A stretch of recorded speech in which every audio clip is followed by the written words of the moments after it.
നെയ്യാറ്റിൻകരയുടെ ചരിത്രഭൂമികയിൽ ഇന്നു മുതൽ 5 ദിനരാത്രങ്ങൾ കൗമാരപ്രായക്കാരുടെ കലോത്സവമായി മാറുകയാണ്.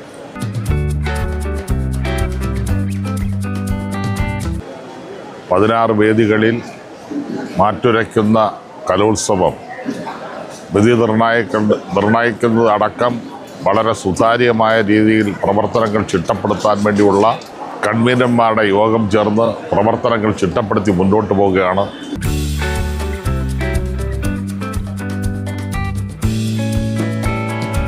ഈ കലോത്സവം നമ്മുടെ നെയ്യാറ്റിൻകരയിൽ ചരിത്രത്തിൽ രേഖപ്പെടുത്തുന്ന ഒരു കലോത്സവമായി മാറും എന്നാണ് ഞങ്ങൾ ആഗ്രഹിക്കുന്നത്. ആ നിലവാരത്തിലുള്ള പ്രവർത്തനങ്ങൾ ഏറ്റെടുത്ത് മുന്നോട്ട് പോകുന്നു.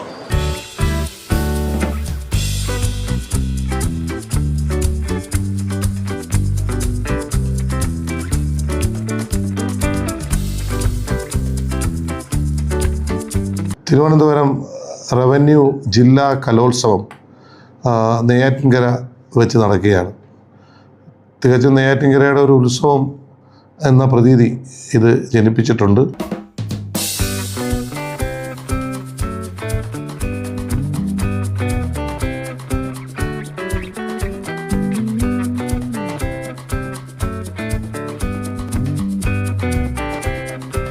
പതിനാറ് വേദികളിലായി 254 ഐറ്റങ്ങൾ മത്സരങ്ങളാണ് നടക്കുന്നത്. അപ്പോൾ ഈ സ്ഥലങ്ങളിലെല്ലാം പോലീസിൻ്റെ സാന്നിധ്യം ഉറപ്പാക്കിയിട്ടുണ്ട്. വളരെ ശക്തമായിട്ടുള്ള പോലീസ് സംവിധാനം, പോലീസ് ബന്ദോബസ്ത് ഒരുക്കിയിട്ടുണ്ട്. ഈ കുട്ടികൾ സ്റ്റേ ചെയ്യുന്ന സ്ഥലങ്ങളിലും ഭക്ഷണം കൊടുക്കുന്ന സ്ഥലങ്ങളിലും ബസ് സ്റ്റാൻഡുകൾ, അവർ സഞ്ചരിക്കുന്ന വഴികൾ, ഇവയിലെല്ലാം പോലീസിനെ വിന്യസിച്ചിട്ടുണ്ട്.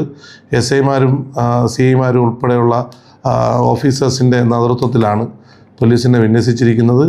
യാതൊരു തരത്തിലുള്ള ബുദ്ധിമുട്ടുകളും ഇവിടെ വരുന്ന രക്ഷകർത്താക്കൾക്കോ കുട്ടികൾക്കോ പങ്കെടുക്കുന്ന കുട്ടികൾക്കോ ഉണ്ടാകാത്ത രീതിയിൽ പോലീസ് സജ്ജീകരിച്ചിട്ടുണ്ട്.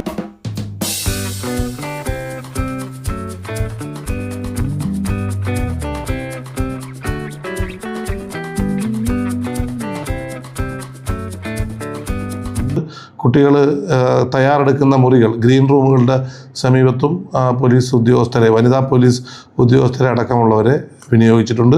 ഭംഗിയായി ഈ റവന്യൂ ജില്ലാ കലോത്സവം നടത്തുന്നതിനുള്ള എല്ലാ തയ്യാറെടുപ്പുകളും പോലീസിൻ്റെ ഭാഗത്തു നിന്ന് ഏർപ്പെടുത്തിയിട്ടുണ്ട്. പങ്കെടുക്കുന്ന എല്ലാവർക്കും വിജയാശംസകൾ നേരുന്നു.